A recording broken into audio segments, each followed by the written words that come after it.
不想死，我不想被赶出去。我帮村民养虾卖虾，一年净赚800万，他们却污蔑我吃回扣赚黑心钱。早知道把虾全砸烂扔猪圈喂猪，也不让我染指分毫。第2年我不帮他们养了，转头去帮隔壁全是盐碱地的大荒村搞微生态活水繁育。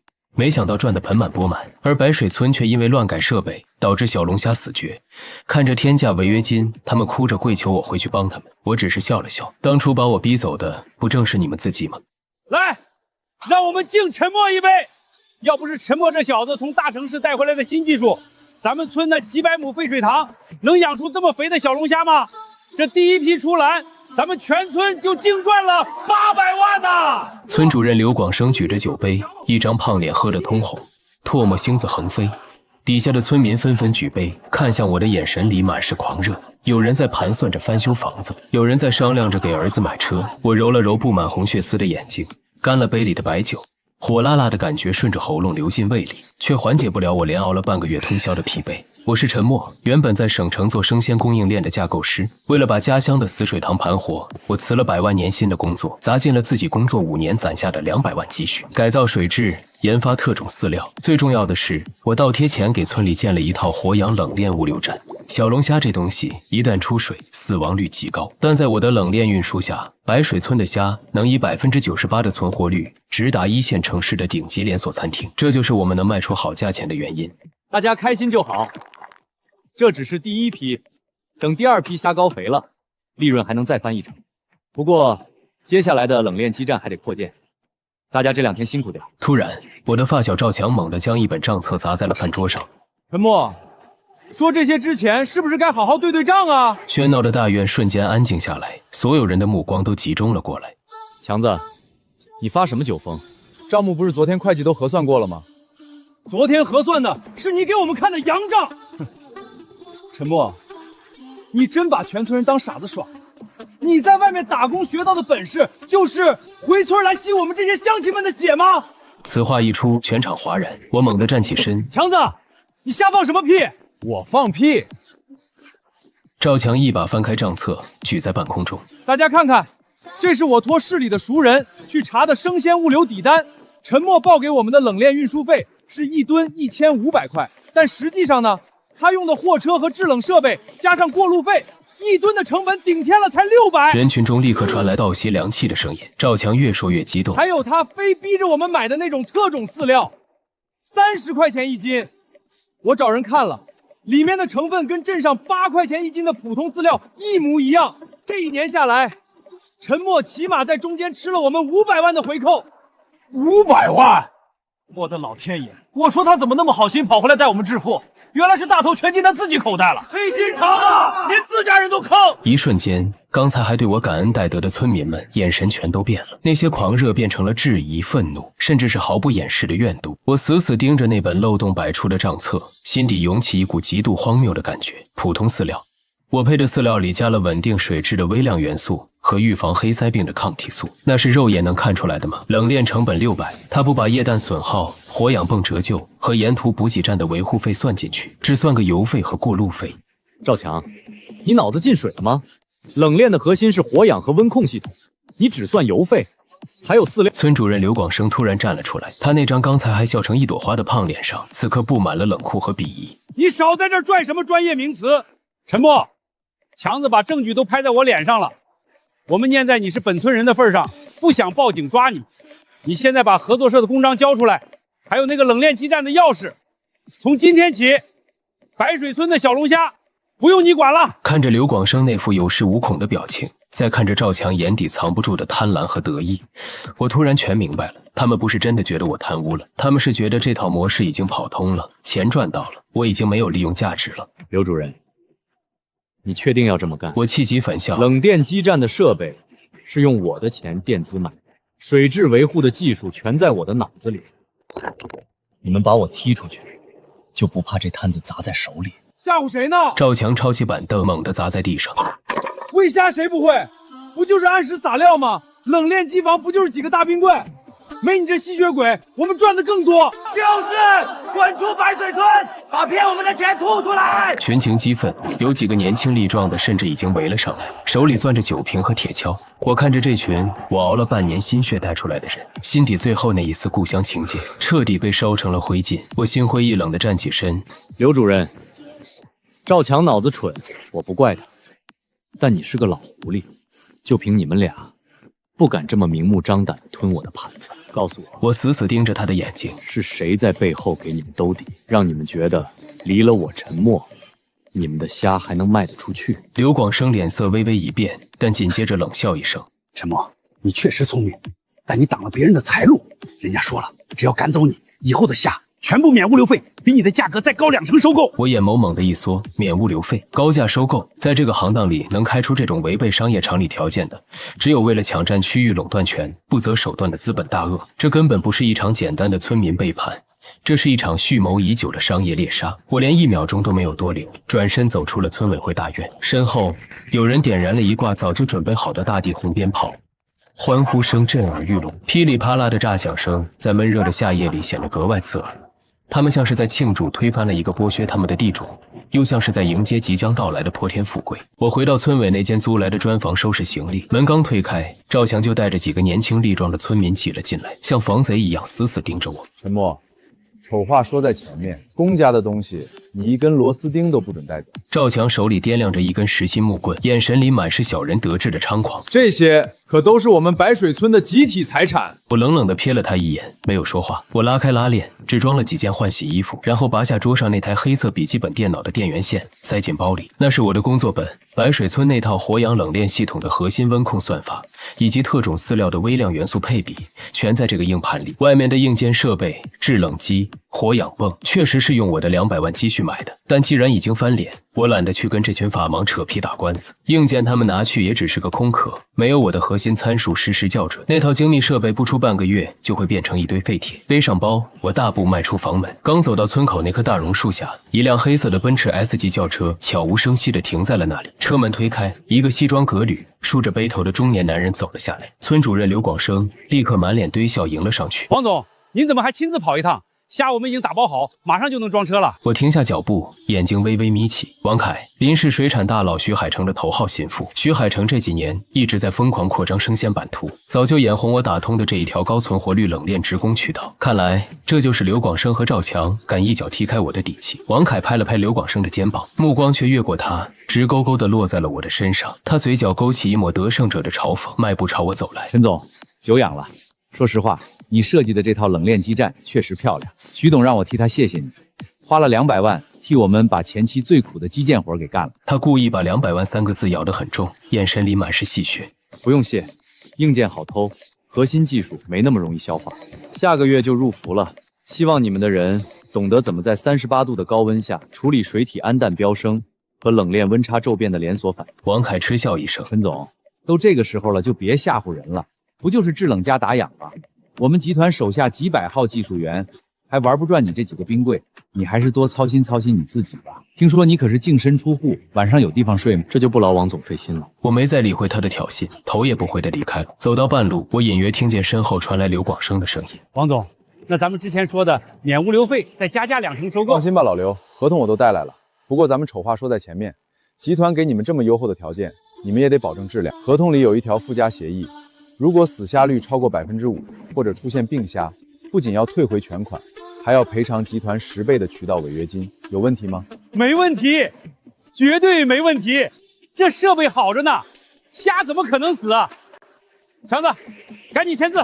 刘广生被眼前的暴力冲昏了头脑，想都没想就一口答应。我在黑暗中冷笑出声：10倍违约金。徐海成的算盘打得真精，他根本不是来做慈善，他是要在白水村榨干最后一丝利润后，用1纸违约金把白水村的土地和水塘全部合法的吞并过去。刘广生啊，刘广生，你以为抱上了资本的大腿，却不知道自己已经咬下了带血的毒饵。3个小时后，我浑身是汗地站在了距离白水村15公里外的大荒村。这里和水草丰美的白水村不同，到处都是白花花的盐碱地，庄稼种不活，连草都长得稀稀拉拉。村里的青壮年早就跑光了，只剩下几十个老弱病残，穷得叮当响。我走到村口那个破败的砖窑前，大荒村的老村长李建国正蹲在地上抽着旱烟，抽得直叹气。我走过去喊了一声：“李叔。”李建国抬起头，浑浊的眼睛看了我半天，才认出来。哟，这不是白水村的陈家小子吗？大半夜的，你怎么跑我们这穷山沟来了？我放下背包，直接在他对面的石头上坐下。想不想把你们村这几千亩废盐碱地变成金疙瘩？李建国苦笑一声：“小陈，你就别拿老头子寻开心了。这地咸得发苦，连癞蛤蟆都不往这儿蹦，能生出什么金子？普通的虾当然活不了，我知道。但我这半年在实验室里，刚好调配出了一种专门针对重度盐碱水质的微生态活水循环算法。在这种水里养出来的虾，不仅不会死，而且因为高渗压，虾肉会异常紧实，腹部雪白，没有任何土腥味。我管它叫水晶虾。白水村那种低端泥巴虾，我早就看不上。我要在这里建一个生态活体直供基地，专供一线城市的米其林餐厅和顶奢酒店。1斤虾我要卖到200块。”李建国夹着烟袋的手猛地一哆嗦，烟灰掉在了布鞋上，他却浑然不觉，只是目瞪口呆地看着我。而此时，在15公里外的白水村，赵强正兴奋地站在冷链基站的控制台前，随手按下了总启动键，屏幕上亮起红光，弹出一行黄色的警告字符：检测到环境温度异常，请进行参数重新标定。标定个屁！什么破机器这么麻烦？赵强骂了一句，直接按下了强制跳过和最高档制冷。伴随着压缩机一阵沉闷的轰鸣，机器强行运转了起来。属于白水村的死亡倒计时正式开始了。另一边，李建国呆呆地看着我。200块1斤，小陈，你怕不是脑子烧糊涂了吧？市面上的小龙虾撑死了也就20-30块钱，你当我们大荒村这苦咸水是王母娘娘的瑶池啊？李叔，那是泥坑里长大的普通虾，盐碱地的水盐度和碱度高，在这种极端环境里，小龙虾为了生存，体内的渗透压会发生改变，这会导致什么结果？我顿了顿，眼神灼灼地盯着他。第一，虾壳会变得极度坚硬透亮；第二，虾肉的纤维会紧实到弹牙的地步；第三，高碱环境自带杀菌效果，虾鳃雪白，绝不会有一丝土腥味。只要我们铺设防射膜，配上我的微生态循环算法，把水体毒素降解掉，这里养出来的虾就是生鲜市场上的奢侈品。李建国听得一愣一愣的，虽然不太懂什么渗透压，但他听懂了奢侈品3个字。可是老头眼里的光刚亮起，又暗淡了下去。小陈，不瞒你说，咱们村账上连2000块钱都拿不出来。你说的那个什么防渗膜、循环泵，我们拿啥去建呢？钱我来出。我从贴身的口袋里摸出一张银行卡。我在省城还有一套80平的房子，昨天已经抵押了，加上我手里最后一点底子，一共凑了300万。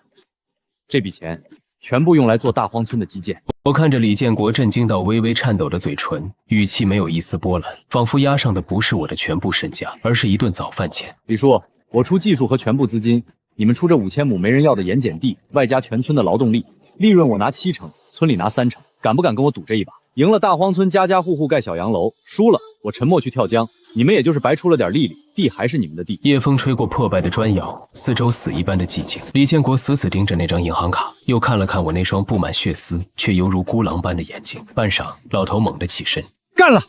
大荒村穷得连鬼都不愿意来，还有什么好怕的？老子明天就敲锣，把全村的老小都叫起来，给你挖汤铺馍。接下来的1个月，我彻底扎根在了大荒村，头顶是37、8度的毒太阳，脚下是白花花直反光的盐碱地。大荒村的村民们展现出了什么是吃苦耐劳。没有挖掘机，他们就用铁锹和十字镐，硬生生的在板结的盐碱地上挖出了一个个标准化的阶梯式养殖塘。我亲自盯着每一张高分子防渗膜的铺设，将各种管道像毛细血管一样埋进地下，最后连接到我亲手焊接的微生态中央控制柜里。就当我们在泥水里打滚，疯狂搞基建的时候，15公里外的白水村却陷入了一场金钱的狂欢。第一批10吨小龙虾浩浩荡荡地发往了省城。徐海城的集团果然财大气粗，不仅全免了物流费，还按照比市场价高2成的价格，当场结清了货款，足足60万的现金，成捆成捆地堆在白水村村委会的桌子上。赵强手里攥着一把100元大钞，嚣张地在村民面前挥舞。看到没？看到没？我就说陈默是个骗子，机器只要开到最大档，虾照样活蹦乱跳。我们自己买便宜饲料，照样长得肥。之前那几百万，全让那姓陈的王八蛋给贪了。村民们爆发出震天的欢呼声，眼睛里闪烁着贪婪的火光。乡亲们，既然徐老板那边无限量收购，咱们还等什么？把村里剩下的水沟、烂泥塘全都利用起来，加大放苗量，饲料就买镇上最便宜的，死命的喂，下个月我们要翻倍的赚。整个白水村疯了，为了追求产量，他们把原本1亩地800斤的养殖密度强行拉高到了恐怖的3000斤。为了省钱，他们停掉了我之前配的富含微量元素和抗生素的特种饲料，全部换成了几毛钱1斤的劣质饲料。不仅如此，赵强嫌水流太小影响效率，直接把冷链基站的进水过滤网给拆了。他们只看到了眼前白花花的银子，却根本不知道悬在他们头顶的剑已经摇摇欲坠。8月5日3伏天，我站在大荒村新建成的控制塔上，看着脚下一片片如同蓝宝石般清澈的养殖塘，水面下密密麻麻的水晶虾正在欢快地游动，它们的外壳在阳光的折射下，竟然真的泛起了一层类似琉璃般的半透明光泽。微生态循环系统发出一阵阵低沉的嗡鸣，将盐碱水中的有害物质精准分解，再转化为虾类所需的矿物质，一切都在按照我的算法完美运行。这时，李建国爬上控制塔，老脸笑成了菊花。小陈啊，你真是神了！这虾长得也太漂亮了，不仅个头大，那钳子更是孔武有力。再过1个礼拜，咱们第一批虾就能出栏了吧？我擦了擦额头的汗水，目光却投向了白水村的方向。李叔，不急，好戏才刚刚开始。天气预报说明天开始，最高气温会突破42度，持续至少1个星期。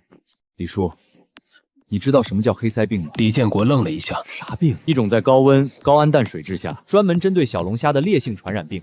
一旦爆发，3天之内，整塘的虾会从鳃部开始发黑、腐烂，最后整池的翻白肚皮。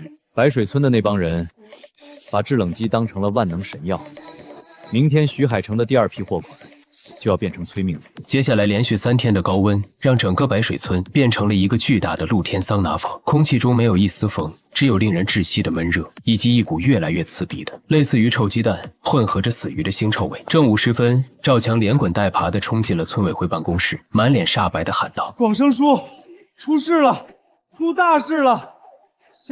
水塘里的虾全飘起来了！”正躺在藤椅上吹空调做着发财梦的刘广生猛地惊醒：“瞎嚎什么？天热虾浮头透气很正常，赶紧开增氧机啊！开了，全开到了最大档，没用啊！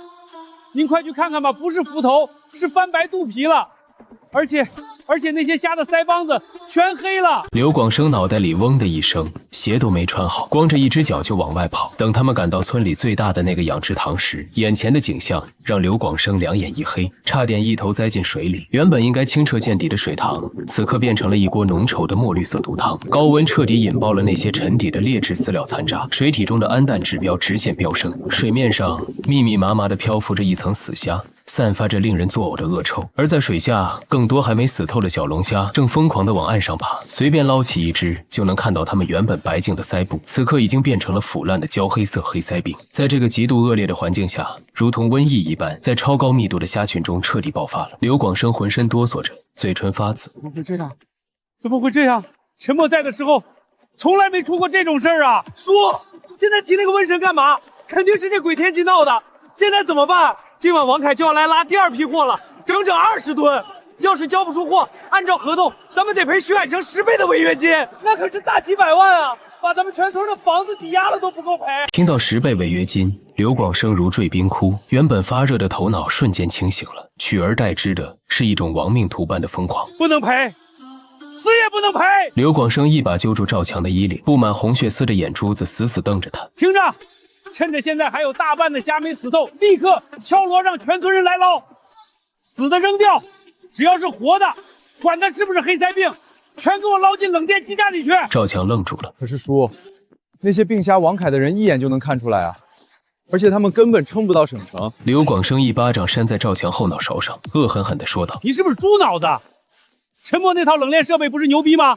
你把温度给我调到最低，直接给他们冻僵，只要虾一僵，鳃部的黑色就不明显了。等运到了省城的仓库，验收一过，就算他们解冻后发现虾死了或者有病，那也是运输途中和他们保存不当的问题，跟咱们白水村有什么关系？”赵强猛地倒抽了一口凉气，这招简直是把徐海城当成傻子在骗。可是面对倾家荡产的绝境，他们已经没有别的选择了。赵强眼中闪过一丝狠厉，干了，这就去把制冷机开到最大档，给他们来个急冻。说完转身就往冷链基站跑。一场丧心病狂的自救在白水村疯狂上演，全村男女老少顶着毒太阳，像疯子一样在发臭的泥坑里捞着那些病入膏肓的虾，然后一股脑的塞进被赵强强行开启了极限深冻模式的冷链车厢里。他们根本不知道陈默留下的那套核心冷链算法，关键在于控温活氧，让虾进入休眠状态，而不是简单粗暴的急冻。失去算法保护的极限低温，加上病虾体内本就脆弱的器官，只会加速它们的死亡与腐败。而此时15公里外的大荒村，我正坐在树荫下悠闲地喝着冰镇酸梅汤，面前的微生态控制面板上，各项数据在42度的高温下依然稳如泰山。高碱度的水质本身就具有强效杀菌作用，那些试图滋生的黑鳃病菌还没来得及繁殖，就被循环系统无情地绞杀了。水底下那一批批外壳坚硬、晶莹剔透的水晶虾，正生龙活虎地争抢着我特配的高级饵料。李建国抹着汗，还是有些不放心。小陈啊，这天热的邪乎，隔壁白水村听说水都臭了，咱们这真没事儿？我冷笑了一声，让村民们今晚早点睡，养足精神，明天就有好戏看了。当晚10点，王凯带着5辆重型冷藏车准时停在了白水村的村口。刘广生和赵强对着满脸谄媚的笑迎了上去。王总，20吨货全在基站里冻着呢，保证新鲜。王凯连车都没下，只是随意的挥了挥手，装车吧。由于冷链车厢里被赵强调到了零下10几度，冻得跟冰窖一样。王凯的手下只是随便打开看了看最上面的几筐，表面上那些虾确实被冻得硬邦邦的，看不出什么异常。王总，没问题。王凯车窗缓缓升起，走，回省城。看着5辆冷藏车消失在夜幕中，刘广生和赵强双腿一软，直接瘫坐在了地上，衣服已经被冷汗浸透了。蒙混过关了，叔，咱们躲过一劫了。然而，他们脸上的笑容仅仅维持了不到6个小时。凌晨4点，省城徐海成集团的中央冷链集散中心，王凯正指挥着工人打开车厢的后门。当车厢门被拉开的那一瞬间，一股浓烈的恶臭如同火山喷发般扑面而来。站在最前面的2个卸货工人被这股毒气熏得当场翻了白眼，直接呕吐着瘫倒在地。王凯脸上的笑容瞬间凝固，他捂着口鼻，强忍着恶心冲到车厢前。只见那20吨被吹嘘成极品的小龙虾，在离开极限低温的短短10分钟内，已经化作了一滩滩散发着黑水的烂肉，每一只虾的腮部都呈现出令人作呕的死黑色。这哪里是高档食材，这根本就是整整5车高浓度生化武器。就在这时，王凯的手机像催命符一样疯狂震动起来，来电显示是徐海成。王凯颤抖着按下接听键，电话那头传来徐海成冰冷刺骨的声音：王凯，这批货要是出了问题，你就可以直接去跳海了。我刚接到消息，省城卫生局和市场监管局的人已经到我们集散中心门口了。王凯的瞳孔瞬间放大，冷汗如瀑布般涌出。他猛地转头看向白水村的方向，眼神中爆发出要把人生吞活剥的杀意。清晨6点，白水村的村民们还在做着发财的美梦，村委会大院的铁门却被砰的一声强行撞开了。一辆黑色的越野车像下山猛虎一般冲进院子，刺耳的刹车声瞬间撕裂了村庄的宁静。刘广生连滚带爬地披着衣服冲出房门，赵强也揉着惺忪的睡眼。当他们看清院子里站着的人时，昨晚的侥幸瞬间灰飞烟灭。王凯双眼布满可怖的血丝，西装外套已经不见了，领带被扯得松松垮垮，他像一头被逼到绝境的饿狼，死死盯着眼前的2人。王总，你怎么这么早就来了？货不是昨晚刚拉走吗？王凯根本不废话，猛地一挥手，身后的几名壮汉抬着2个巨大的塑料筐，走到刘广生面前，哗啦一声，直接倒扣在地上。几百只已经完全腐烂发臭，腮部呈现出死黑色的死虾，散落在刘广生和赵强的脚边。刘广生，你胆子够肥啊！拿染了黑鳃病的温虾急冻，跑来骗徐董的钱，你知不知道？卫生局的车就堵在集散中心门口，徐董名下的3个大型连锁生鲜超市，今早全部被勒令停业整顿。王总，误会，这绝对是误会。装期的时候他们还是活的呀！去你妈的误会！王凯一脚将刘广生踹翻在地，从公文包里抽出一叠厚厚的文件，狠狠砸在刘广生的脸上，纸张散落一地，上面鲜红的公章刺痛了所有人的眼睛。不用跟我演戏了，20吨货4万斤，我们按30块1斤的溢价收购，货款是120万。王凯冷冷地俯视着他们，身旁的西装律师面无表情地推了推眼镜，开始宣读合同条款。根据双方签署的附加协议，如出现病虾或死虾率超标，属于严重商业违约及欺诈行为，需退还全额货款，并赔偿10倍违约金，合计1200万，外加集团名誉损失及行政罚款300万，总值1500万。听到这个天文数字，刚跑过来围观的村民们集体发出一声凄厉的惨叫。1500万！赵强眼珠子都红了，抄起一把铁锹。你放屁！抢钱啊你们！合同是你逼我们签的，虾是你们自己运回去没冻好捂死的，凭什么让我们赔？王凯冷笑一声，不知死活的东西！身后的保镖立刻上前，一记凌厉的扫腿，直接将赵强手里的铁锹踢飞，紧接着一记膝撞狠狠顶在赵强的肚子上。赵强痛得惨叫一声，像只煮熟的虾米一样蜷缩在地上，大口大口地吐着酸水。各位，我们已经向法院申请了财产保全，从现在起，你们白水村的所有养殖水塘、冷链基站以及你们名下的房屋，全部进入查封冻结程序。如果不交出1500万，你们就等着坐牢，然后全村老小睡大街吧。直到这一刻，白水村的人才真正感受到了资本屠刀的冰冷与无情。徐海成从一开始就在挖坑，这根本不是什么合作，而是一场合法的兼并掠夺。那套冷链设备，这片水塘早就被他们算计得死死的了。而亲手把村子推向深渊的，正是赶走陈默、贪图暴利的刘广生和赵强。村民们疯了，他们不敢打王凯，转而疯狂地扑向地上的刘广生和赵强，拳打脚踢，哭喊着要他们把自己的房子和救命钱还回来。整个白水村瞬间变成了人间炼狱。与白水村的哀鸿遍野不同，此刻的大荒村正迎来属于它的高光时刻。我站在盐碱地改建的生态水系旁，看着工人们熟练地进行着第一次试捕。随着一张大网缓缓拉起，水面上瞬间翻腾起一片耀眼的波光，网里密密麻麻全是体长接近20厘米、外壳坚硬透明，在阳光下折射出琉璃般光泽的水晶虾。它们生命力极其旺盛，在网兜里疯狂弹跳。站在我身旁的是省城顶级餐饮集团鼎石轩的采购总监周红，他是我以前在供应链圈子里的老相识，以眼光毒辣、要求苛刻著称。周红随手抓起一只水晶虾，看着它雪白透明的腹部和干净的腮丝，眼中爆发出难以掩饰的狂热。陈默，你真他娘的是个天才，在盐碱地里养虾，还能把肉质渗透压逼到这种极品状态。这虾没有一丝土腥味儿，肉质绝对比奥龙还要紧实。周总，别光看，验验成色。周红根本不用仪器，他直接让人白灼了几只，连任何蘸料都没有。剥开晶莹剔透的虾壳，一口咬了下去，清脆的咔嚓声响起，虾肉 Q 弹紧实，带着一丝回甘的鲜甜，瞬间在口腔里炸开。神仙品质，绝对的神仙品质。周红眼睛发亮，死死抓着我的手。老规矩，你的货我全包了，开价吧。我慢条斯理地擦了擦手，竖起2根手指。我之前说过的，这东西走的不是大排档，是高奢路线，200块1斤。而且运费你们自持，我的微生态冷链只负责打包休眠，绝不死虾。200。周红倒吸了一口凉气，这个价格比市面上的普通小龙虾贵了整整10倍，但他只犹豫了不到3秒钟。成交。第一批出水多少？我要10吨，先传后货。周红斩钉截铁地说道。对他这种主打高端的餐厅来说，独一无二的食材就是无价的护城河。老村长李建国在一旁听着两腿直发软，心脏病都快犯了。 200一斤，10吨，那就是400万。而且这只是大荒村第一批试水的产量。大荒村这片被诅咒的盐碱地，真的飞出了金凤凰。而就在我们准备签合同的时候，大荒村的村口跌跌撞撞地跑来了几个浑身沾满恶臭泥水的人，为首的正是鼻青脸肿、仿佛老了10岁的刘广生，以及被村民打断了半颗门牙的赵强。他们扑通一声跪在了盐碱地的防渗膜边上。陈总，救命啊！你救我们白水村吧！我看着他们像狗一样趴在地上，眼神中没有一丝怜悯，只有彻骨的冰冷。游戏终于进入我最喜欢的环节了。刘广生和赵强跪在泥水里，连滚带爬地扑到我脚边。莫哥，莫爷，我们被徐海城坑惨了，1500万啊！全村人去卖血也赔不起啊！求求你，看在都是一个村长大的份上，拉兄弟一把吧！刘广生更是老泪纵横，狠狠抽着自己的耳光，每一巴掌都扇得脆响。小陈，是叔猪油蒙了心，是我们眼皮子浅。那批冷院设备你最熟悉，你跟徐老板说说，瞎死是因为机器坏了，不关我们的事儿，好不好？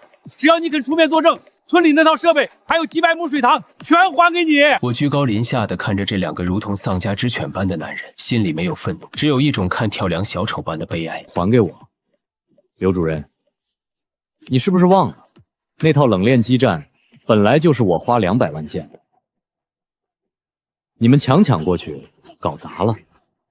现在又拿我的东西来跟我谈条件。我往旁边侧了一步，让出了身后刚刚捕捞上来的那10吨水晶虾。阳光下，一只只硕大、晶莹剔透的水晶虾在网兜里疯狂弹跳，散发着勃勃生机。刘广生和赵强看着这些虾，眼珠子都快瞪出来了。他们养了一辈子泥巴虾，何曾见过品相如此恐怖的极品？给你们介绍一下，这位是省城鼎石轩的采购总监周总，这批虾周总全包了。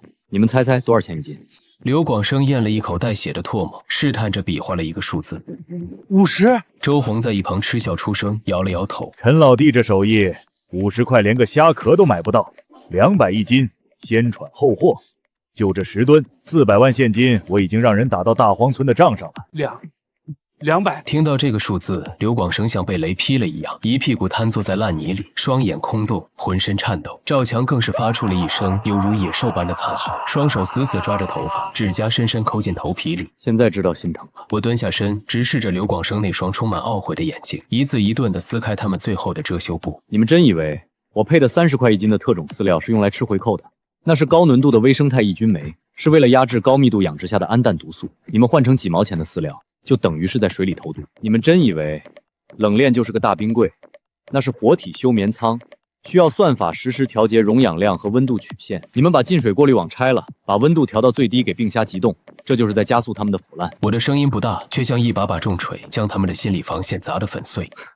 你们自作聪明的平替和省钱，亲手按下了引爆全村的核安难。徐海城的坑是挖得好，但如果不是你们贪得无厌主动跳进去，他根本拿你们没办法。小陈总，我们错了，我们真的知道错了。你现在这么赚钱，400万眼睛就都不眨一下，你借给我们1500万吧，算我们白水村借你的，以后我们给你当牛做马。我毫不留情地一脚将他踹开。刘广生，你太高看自己了。你们当牛做马值1500万吗？想让我救你们，下辈子回去告诉白水村的人，老老实实等法院的封条。等你们破产清算资产上拍卖会的时候，我会以最低的底价把白水村的冷链基站和水塘合法的买回来。至于你们欠徐海城的那些还不清的烂账，欢迎你们到时候来我的工厂应聘临时工，用下半辈子的血汗钱慢慢还。说罢，我再也没看这2个废人一眼，转身走向控制塔。身后的泥水里传来了赵强崩溃的干呕声和刘广生嚎啕大哭的绝望嘶吼。当天晚上，省城徐海城集团总部顶层，奢华的老板椅上坐着一个身材精瘦、眼神如鹰隼般锐利的男人，他就是垄断了全省70%生鲜渠道的水产大佬徐海城。王凯低着头，战战兢兢地站在办公桌前，连大气都不敢喘。你是说鼎石轩的周红拒绝了我们高价推销的那批澳洲龙虾，转头去了一个叫大荒村的盐碱地，拉了10吨名不见经传的小龙虾？是的，董事长。王凯擦了擦额头的冷汗。我去打听了，那个大荒村背后的技术骨干，就是之前被白水村赶出来的陈默，他养出了一种叫水晶虾的东西，卖到了200块一斤的天价。徐海城动作一顿，杯里的红酒荡起一圈涟漪。200块一斤，还能在盐碱地里养？徐海城眯起眼睛，敏锐的商业嗅觉让他瞬间意识到了这背后的恐怖潜力。有意思，把白水村的那点破资产给我立刻强制执行，逼死他们，然后去查查这个沉默的冷链运输路线。既然这小子想玩高端局，那我就教教他，在这片地界上谁才是规矩。徐海城猛地将高脚杯砸在桌上，玻璃碎裂，猩红的酒液溅落一地。徐海城要在省城的地界上封杀一个人，通常只需要一句话。3天后，正是大荒村向鼎石轩交付10吨水晶虾的日子。通往省城的必经之路停着3辆黑色的路虎，王凯靠在车门上，手里掂着一根棒球棍，眼神阴鸷地盯着远处的地平线。10几名5大3粗的汉子散布在四周，将路口堵得严严实实。一个马仔凑上前，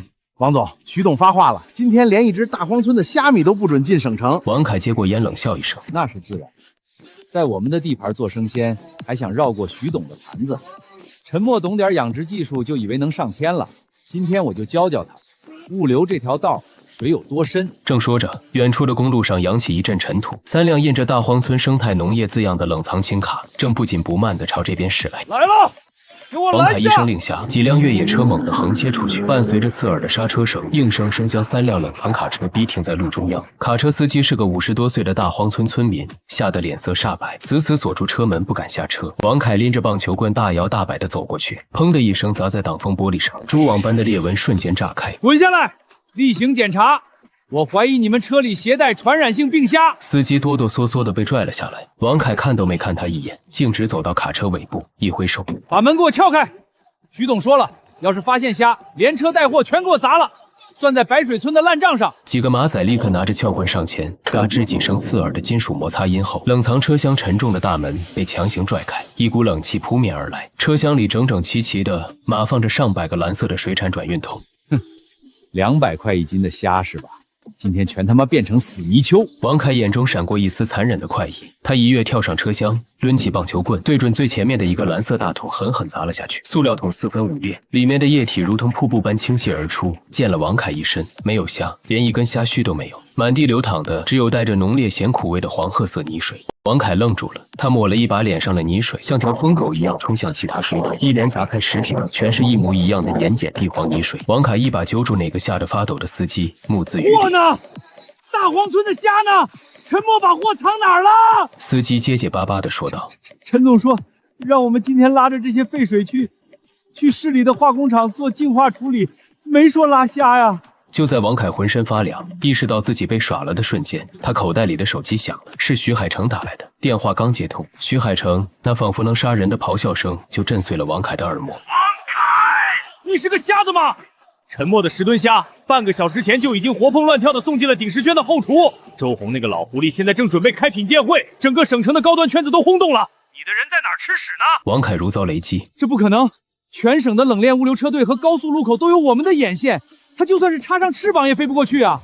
他没插翅膀，他走的是高铁生鲜专列。徐海成在电话那头砸碎了什么东西，气急败坏地吼道：“高铁生鲜专列！”这几个字像一把大锤，狠狠砸在王凯的脑袋上。此时此刻，省城高铁南站的货运月台上，我穿着一件简单的白衬衫，正看着工人们将最后一批装载着水晶虾的恒温航空箱从高铁货运车厢里卸下来，平稳地移交给鼎石轩的冷链接驳车。周红站在我旁边，看着那些在透明恒温箱里张牙舞爪的极品虾，激动得满面红光。老弟，你这招暗度陈仓玩得太绝了！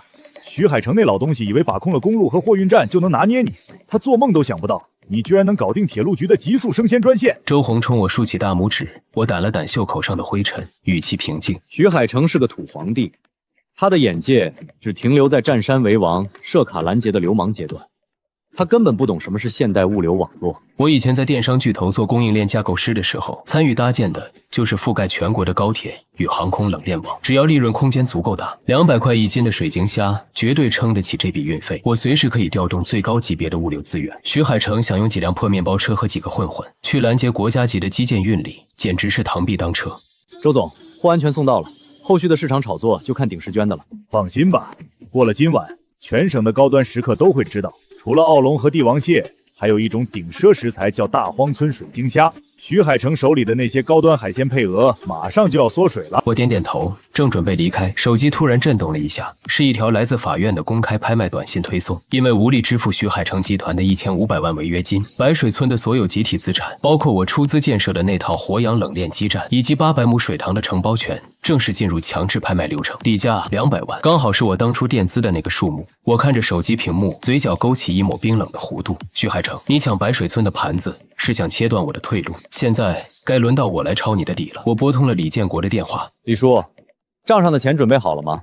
明天穿身体面的衣服，跟我去一趟市法院，咱们去把白水村合法的买下来。好，小陈，我都听你的。挂断电话，我抬头看着省城灰蒙蒙的天空，眼神中透出刀锋般的锐利。商战的绞肉机才刚刚启动，徐海成这只是个热身，是3号拍卖厅，冷气开得很足，但坐在后排的刘广生和赵强却满头大汗，浑身抖得像秋风里的落叶。短短几天时间，这2个曾经在白水村作威作福的男人，此刻头发花白，眼窝深陷，仿佛2具行尸走肉。他们所有的希望都寄托在今天的这场资产拍卖会上。如果白水村的800亩水塘和冷链基站能拍出个高价，比如1000万，那他们欠徐海成的违约金就能少还一大半。只要不被逼上绝路，哪怕下半辈子去捡破烂，也比现在随时面临牢狱之灾要强。这时拍卖厅沉重的大门被推开，徐海成在一群黑衣保镖和西装律师的簇拥下，如同巡视领地的君王般走了进来。他冷冷地扫过缩在角落里的刘广生和赵强，眼神就像在看2只可以随时碾死的臭虫。就在他准备入座前排 VIP 席位时，目光突然一凝，在他旁边的座位上，我已经端端正正地坐着了。旁边是换了新衣服但依然局促不安的大荒村老村长李建国。徐海成停下脚步，居高临下地打量着我，嘴角勾起一抹毫不掩饰的轻蔑。你就是陈默，靠着耍点小聪明上了高铁专线，就把自己当盘菜了。哼，年轻人，生鲜这趟水不是赚了400万就能来搅和的。我连站都没站起来，只是微微侧过头，似笑非笑地看着这位垄断了全省70%渠道的水产大佬。徐董说的对，水确实深，所以容易淹死那些自以为是的大象。徐董今天来是想收网，把白水村的资产底价吃进肚子里。是又怎样？今天这盘子底价200万，我徐海成要定了。在省城，我看谁敢举牌跟我抢。你手里那区400万现金最好捂紧点儿，别到时候连大荒村的棺材本都赔进去。那就拭目以待。我平静地收回目光，不再看他。上午10点，法锤敲响，拍卖正式开始。现在拍卖的是白水村集体名下的800亩水产养殖塘承包权，以及一座占地2000平米的冷链基站。由于该资产处于债务冻结状态，现进行强制法拍，起拍价200万，每次加价不得少于10万。拍卖师干练的声音在厅内回荡。后排的刘广生双手死死抓着前排的椅背，指甲都快抠断，嘴里神经质地念叨着：“拍高点，求求你们拍高点。”王凯坐在徐海成身边，连牌子都没举，只是懒洋洋地喊出了底价200万。全场死寂。那些原本来凑热闹的商人们看到是徐海成的人出价，纷纷眼观鼻鼻关心，像缩头乌龟一样成了哑巴。谁会为了一个破烂村子去得罪省城的地头蛇？拍卖师开始倒数，200万一次。刘广生和赵强的心瞬间沉到了谷底，发出了绝望的呜咽。200万，这意味着他们还要背负1300万的天价巨债，永世不得翻身。就在这时，一个清冷平稳的声音在第一排响起：210万。全场的目光瞬间聚焦在我的身上，我缓缓放下手里的号码牌，面无表情。徐海成眉头猛地一皱，转头死死盯着我。王凯更是像被踩了尾巴的猫，指着我骂道：“你诚心捣乱是不是？就凭你也配跟徐董抢？”法拍讲究价高者得，王总这是在蔑视法庭规则。徐海成冷哼一声，冲王凯使了个眼色，他决定用钱直接碾死我。王凯直接加价，300万，310万，400万，410万，价格一路飙升。后排的刘广生和赵强眼睛里重新燃起了狂热的希望。对，就是这样，咬死他，最好拍到1000万。当王凯气急败坏地喊出490万时，我手里的底牌其实已经不够了。徐海成看出了我的虚实，他冷笑一声，亲自举起牌子，500万。陈默，你不是要护着你亲手建的冷链吗？有种继续加呀！老子今天就用钱砸死你！我缓缓转过头，看着满脸嚣张的徐海成，突然笑了。我放下了手里的号码牌，靠在椅背上，声音不大，却清晰地传遍了整个拍卖厅。徐董真是财大气粗。不过在您付钱之前，我有个善意的提醒：您的法务团队今天早上看是环保局的内部公告了吗？徐海成愣住了，他身后的首席律师脸色骤变，赶紧掏出手机疯狂刷新页面。王凯厉声喝道：“陈默，你少在这装神弄鬼！”白水村为了追求产量，违规使用了极其劣质的化工下脚料作为饲料，再加上大规模爆发的黑鳃病，就在昨晚，市环保局的连夜检测报告已经出来，那800亩水塘的底泥里氨氮和重金属严重超标，已经被定为重度污染水源地。我的话像一颗重磅炸弹，直接在厅内炸响。我看着徐海成渐渐铁青的脸庞。根据环保法新规，这800亩水塘必须进行强制生态修复，修复完之前不得进行任何养殖活动。而修复底奴的工程费用，初步预估在800万到1000万之间，且这笔费用由接盘的产权人全额承担。我嘴角的笑意越来越冷。也就是说，徐董花500万买下的，不是一个聚宝盆，而是一个必须倒贴1000万进去的毒坑。恭喜徐董！你放屁！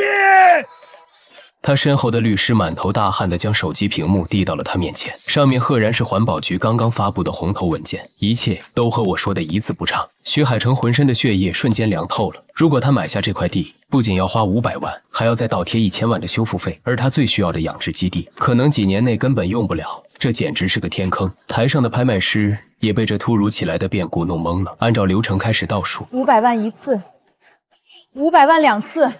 徐海成的律师急得大吼起来：“等等，这属于标的物重大瑕疵隐瞒，我们撤回报价。”法庭经过紧急商议，鉴于环保文件的突发性，允许徐海成撤回那赌气般的500万报价。此时，全场再也没有一个人敢出价，谁会去接手一个要赔1000万的毒坑？后排的刘广生和赵强彻底崩溃了，他们绝望地嚎哭起来。这意味着他们的资产不仅一文不值，甚至成了累赘。他们连那200万的抵扣额度都要失去了。就在法官准备宣布流拍的最后一秒，我再次举起了手里的号码牌。既然没人要，那我出200万底价。全场震惊，李建国更是吓得一把拉住我的袖子：“小陈，你疯了！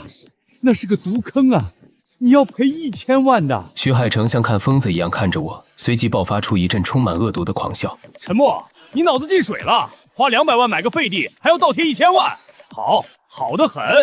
我今天就眼睁睁看着你破产！200万3次。”成交。法锤重重落下，我站起身，整理了一下西装，径直走到徐海成面前。面对他看死人一样的目光，我微微凑近他的耳边，用只有我们2个人能听到的声音，轻声说了一句话：“徐董，你是不是忘了我在大荒村用的技术叫什么？”徐海成脸上的狂笑猛地僵住。微生态活水循环降解算法，别人要花几年砸1000万才能清理的毒泥，我的系统接通进去，只需要半年多，就能把毒素全部转化为底质生物的养分，不仅不需要花1分钱，这800亩地几个月后就能成为我第2批水晶虾的超大型孵化场。还得谢谢徐董的高抬贵手，让我用白菜价完成了基建扩张。徐海成倒抽了一口凉气，脚步踉跄了一下。如果不是王凯扶着，他几乎要跌坐在椅子上。他引以为傲的资本运作，在这个懂技术的年轻人面前，被当猴一样耍得团团转。徐海成眼珠子憋得通红。陈默，你找死！我没有理会他的无能狂怒，转身大步流星地走出拍卖厅。阳光刺眼，但好戏才刚刚过半，拿下了白水村的地盘，大荒村的产能将暴增10倍。但我知道，被彻底激怒的徐海成绝不会就此罢休。当天下午，省城所有的海鲜批发市场和生鲜渠道商同时收到了一条来自徐海成集团的死命令。一场血雨腥风的商界绞杀彻底拉开帷幕。9月，秋老虎的余威依然毒辣。大荒村新建的联合生态基地里，气氛却如坠冰窟。老村长李建国拿着一本皱巴巴的电话簿，手抖得连老花镜都戴不稳。整整1个上午，他打遍了全省20几个大型生鲜渠道商的电话。老李啊，不是兄弟不帮忙，徐海成发了话，谁敢进你们大荒村一只虾，明天就断了谁家所有的进口海鲜配额。我们一家老小还要吃饭，惹不起啊！李建国绝望地挂断最后一个电话，眼圈通红地看着我。小陈，全完了，省内的路全被徐海成堵死了。咱们刚刚接手了白水村的800亩水塘，产能翻了10倍，每天光是虾苗和水电的消耗就是个无底洞。要是卖不出去，咱们撑不过半个月呀！我坐在一旁，手指飞快地在笔记本电脑上敲击着代码，连头都没抬。慌什么？省内的池塘太小，本来就装不下我的汇款。就在这时，桌上的手机响了，是鼎石轩的采购总监周红。电话一接通，周红的声音透着浓浓的疲惫和愧疚。陈老弟，对不住了，徐海成那老王八蛋掐断了我们集团的高端海鲜供应链，大老板扛不住压力，刚刚下了死命令，必须和你终止合作。合同我会按照规定走流程，赔付你200万的违约金。老弟，哥哥没用，护不住你这块金字招牌了。周红的声音里满是憋屈。作为最懂食材的行家，眼睁睁看着极品水晶虾被资本强行封杀，这种感觉比杀了他还难受。我敲下最后一行回车键，屏幕上一个名为极光星链的物流调度系统进度条瞬间拉满到100%。老周，我不怪你。我端起手边的黑咖啡喝了一口，语气平静的让人发指。不过作为朋友，我给你个忠告，趁早跳槽吧。鼎石轩向资本妥协的那一刻，他就已经被踢出国内最顶级的餐饮牌桌了。挂断电话，我看着屏幕上密密麻麻闪烁着绿光的数据节点，嘴角勾起一抹冰冷的笑意。徐海成以为掐断了省内的批发商和连锁酒店，就能把我困死在大荒村。他是个玩传统渠道的土霸王，根本不明白，在真正的数字化供应链架构师眼里，传统的层层分销模式早就是一堆该进垃圾桶的破铜烂铁。我合上电脑，站起身。李叔，通知所有工人，今晚8点开始大规模起网捞虾。捞虾？捞上来卖给谁呀？周老板都毁约了，卖给全国。我走到墙边的巨幅全国地图前，拿起红笔，在省城高铁枢纽站、国际机场以及周边3个省会的超一线城市画了几个重重的圈。既然徐海成把省内这口锅砸了，那我们就掀了这块天花板。当晚10点，徐海成集团总部顶楼，徐海成端着一杯红酒，站在落地窗前，俯瞰着省城的夜景，心情大好。徐董，都办妥了，最多撑个10天，他的资金链必断，到时候咱们就可以去收尸了。年轻人就是气盛，不懂得低头。徐海成轻蔑地笑了笑，去放话给陈默，只要他肯跪在公司门口求我，把那种水晶虾的核心养殖技术交出来，我可以考虑按10块钱1斤的废品价收他这批烂摊子。是，徐董高明。就在王凯准备转身出去办事的时候，徐海成办公桌上的红色保密专线突然凄厉地响了起来，电话被粗暴地挂断。徐海成如遭雷击，浑身的血液仿佛在瞬间凝固。还没等他回过神来，桌上的内线电话、王凯的手机，甚至是徐海成的私人手机，在这一刻如同爆炸般同时响了起来。王凯手忙脚乱地接起电话，脸色瞬间惨白如纸。徐董，出大事了！京城的长安俱乐部、航空公司的头等舱餐饮部，还有魔都最大的私董会餐厅，全都打来电话要解约。他们说找到了比我们更好、更稳的活养直达生鲜供应商。是谁？那个供应商是谁？王凯咽了一口唾沫，声音颤抖。星苑生鲜，法人是沉默。徐海成手一松，整个人后退了2步，猛地撞在办公桌上。他终于明白沉默那句“水深淹死大象”是什么意思了。沉默根本没有去找任何传统的2道贩子，他利用前大厂供应链架构师的背景，直接写了一套云端职工系统，对接了全国最高端的高铁和航空冷链，绕过所有中间商，从原产地水塘直接空投到全国。这根本不是商战，这是一场彻头彻尾的降维打击。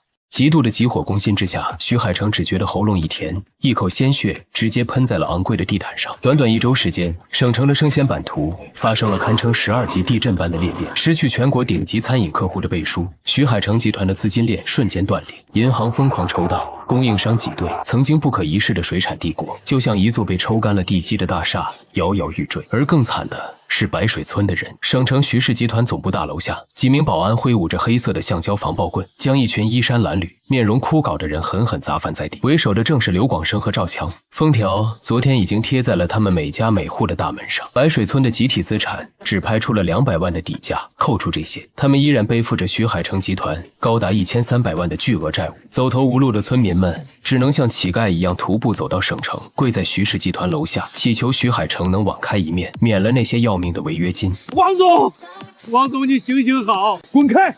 别弄脏了老子的衣服！王凯烦躁的一脚将刘广生踹开。此时的王凯也早就没了往日的嚣张，他眼窝深陷，满嘴燎炮。集团现在自顾不暇，徐海成这几天在办公室里砸烂了不知道多少东西。他现在看到白水村这帮丧门星，就觉得极其晦气。是你们徐海成社区坑我们，那冷链设备本来没问题，是你们故意拿免运费的幌子挖坑，要推我们的村子。现在把我们害得倾家荡产，想要钱没门儿！行啊，你们这群蠢货除了会捣乱还能干什么？给我打，只要别弄死，往死里打，把腿打折，让他们下辈子都在轮椅上要饭还债。10几个保安举起沉甸甸的橡胶棍，如狼似虎地扑向了手无寸铁的村民。棍棒到肉的闷响声、惨叫声瞬间响彻了整个广场。就在白水村的村民们被打得奄奄一息，陷入彻底的绝望深渊时，一阵低沉而狂暴的引擎轰鸣声突然由远及近地传来，紧接着整整10辆重型冷链车如同钢铁巨兽般驶入了徐氏集团的总部广场，将大门和所有出入堵得严严实实。车厢上极光星链4个巨大标识在阳光下刺得王凯睁不开眼。随后一辆黑色的迈巴赫稳稳停住，车门缓缓推开。我走下车，眼神冷漠地扫视着眼前这出狗咬狗的闹剧。跟在我身后的是大荒村的老村长李建国，以及几个身强体壮，现在已经脱胎换骨，成为星链物流区域主管的大荒村年轻人。他们西装革履，精神焕发，和地上像烂泥一样挨打的白水村村民形成了极其惨烈残酷的反差。躺在血泊里的赵强艰难地抬起头，当他看清我的那一刻，整个人仿佛被雷劈中，眼底的绝望瞬间被无尽的悔恨和不可一世淹没。陈默，小陈，陈总，你来救我们了，对不对？你现在是大老板了，你帮我们把债还了吧。我们回白水村，我们重新给你养虾，不，我们给你当狗都行啊。我低下头看着他那只试图抓我裤脚的脏手，微微后退半步躲开了。刘主任，你耳朵聋了吗？我早就说过，我再回白水村是以资产持有人的身份去接盘的，不是去做慈善的。我转过头看向广场上那些噤若寒蝉的保安和面如死灰的王凯。怎么停手了？继续打呀！徐氏集团不是喜欢暴力催收吗？王凯浑身一抖，手里的对讲机啪地掉在地上。他现在哪里还敢动我？全省的商圈都知道，陈默现在是全国顶级生鲜渠道的活财神，手握一张直达云端的超级物流网。只要他随便动动嘴皮子，那些等着水晶虾下锅的大佬就能把徐氏集团活埋了。王凯结结巴巴地挤出一个比哭还难看的笑脸。陈总，闭嘴！你不配跟我说话。让徐海成滚下来！这时，人群后方传来一阵沉重的脚步声。徐海成在几个高管的簇拥下，脸色铁青地走了出来。短短几天，他原本梳得一丝不苟的背头散乱不堪，眼底全是红血丝，整个人仿佛老了10岁。陈默，杀人不过头点地，这次算我栽了。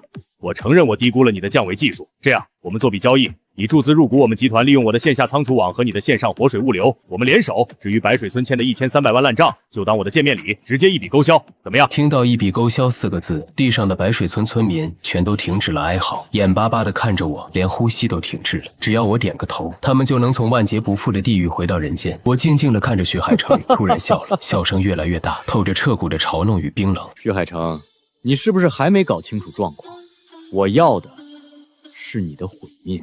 你拿一个快破产的烂摊子跟我谈联手？我转过身，从身旁李建国手里的公文包中抽出一份厚厚的文件，毫不留情地甩在徐海成的脸上，纸张散落一地。你要的生鲜市场，我已经全吃下了。至于你刚才说的交易，我今天来根本不是来谈生意的。徐海成低头看向地上的文件，当他看清第一页标题的那一刹那，仿佛被抽干了全身的骨头，双腿一软，竟然直接跪在了地上。那是一份包含着无数转账记录、阴阳合同底单的铁证。我是来向经侦大队和税务局实名举报徐氏集团涉嫌联合诈骗、签订阴阳合同、巨额偷漏税以及雇凶寻衅滋事。伴随着我的话音落下，广场外围震耳欲聋的警笛声由远及近，6辆车呼啸而至，彻底封死了徐氏集团的最后一条退路。真正的绝杀终于降临，伴随着冰冷的手铐声，徐海成和王凯被押上了警车，等待他们的将是经侦大队漫长的审查和牢底坐穿的结局。徐氏集团的资产被全面冻结，曾经在商界呼风唤雨的水产大佬，在一个下午之内灰飞烟灭。3天后，白水村8月的骄阳依旧毒辣，空气中弥漫着死虾腐烂后令人作呕的恶臭，水塘表面漂浮着一层厚厚的绿油油的毒藻。曾经生机勃勃的村庄，此刻就像一片被瘟疫洗劫过的死地。几辆越野车稳稳地停在了村委会大院门前，车门打开，我踏上了这片我曾经付出过无数心血，又被无情驱逐的土地。大院里乌压压地瘫坐着上百号白水村的村民，他们再也没有了当初分钱时的狂热与嚣张，每个人都灰头土脸，形如枯槁。徐氏集团虽然倒了，但法院的判决不会改变。白水村的集体资产已经被拍卖抵债，而他们个人名下的房屋和存款依然处于随时被清算冻结的边缘。人群最前方，刘广生吊着一只打着石膏的胳膊，赵强则因为断了肋骨，只能痛苦地佝偻着腰。看到我走过来，他们浑身猛地一颤，眼神里充满了极度的恐惧和一丝不切实际的奢望。撕了！我偏过头，对身旁的大荒村年轻人吩咐道。几个手脚麻利的年轻人立刻上前，将村委会大院门上冷链基站大门上的封条一把撕下。紧接着，他们拿出崭新的钛合金招牌，用电钻嗡嗡地固定在墙上。招牌上写着几个冰冷的大字：极光星链第2活体繁育基地。刘广生艰难地咽了一口唾沫，在2个村民的搀扶下勉强站了起来，挤出一个比哭还难看的讨好笑容。陈总，您这是把村子买下来了？那咱们是不是又能像以前一样跟着您干了？黄生叔，你可能对买下来这个词有什么误解。200万底价，我买下了这里所有的水塘承包权和冷链基站的使用权。也就是说，从今天起，白水村这800亩地，每一滴水、每一根草，包括你们脚下踩的泥，都姓陈。我从公文包里抽出一叠厚厚的劳务合同，随手扔在他们面前的地上。徐氏集团进入破产清算，你们那1000多万的违约金烂账，法院暂时中电了强制执行，你们不用马上睡大街了。但我这里从来不养闲人。我指了指远处那几百亩散发着恶臭的毒水塘，声音冷得像淬了冰的刀子。因为你们为了省钱，乱用劣质化工饲料，这些水塘的底泥已经重度污染。我的微生态循环系统要进场，必须先把表面30厘米的毒泥全部人工清理掉。800亩毒泥，挖掘机进不去，我要你们一点一点给我挖出来，搬运到指定的净化池。工资按市面最低标准的计价算，1天100块。包一顿午饭。此话一出，人群中顿时炸开了锅。1天100块，还要人工挖毒泥，那你臭的能熏死人啊！陈默，你这比地主老财还黑啊！我们好歹是你长辈，你这是把我们当畜生使唤！赵强也红了眼，捂着断裂的肋骨吼道：“姓陈的，你别欺人太甚！大不了我们不干了，我们出去打工。”出去打工？我突然笑出了声，笑声中充满了悲哀与嘲弄。我拿出一份征信名单，对准了他们：“你们所有人现在都是法院挂牌的失信被执行人。”也就是俗称的老赖，你们买不了高铁票，坐不了大巴，甚至去镇上任何一家正规工厂应聘，只要一查身份证，别人就会把你们赶出来。你们连银行卡都办不了，拿什么出去打工？你们现在就是社会上的隐形人，除了我这里，全省没有任何一个地方敢要你们。你们不是喜欢讲现实吗？